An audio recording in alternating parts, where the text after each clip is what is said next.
सूतल छलियै बाबा के भवनमा, बाबा के भवनमा अचके में आयल कहार। लय दैनिक सल बिजुबन बैसल, बिजुबन बैसल जहाँ अपन नाही कोई। चारि कहरिया पाँचम लोकनिया, पाँचम लोकनिया संगहि सहोदर भाई।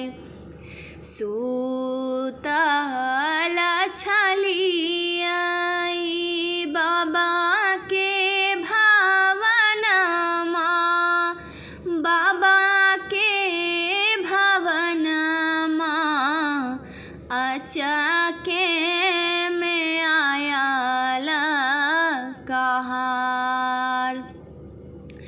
दूरहि छूटल असहार बसहार, असहार बसहार दूर छूटल परिवार। कोहबर छूटल संग के सहेली सब, संग के सहेली सब राम लेलन डोलिया चढ़ाए।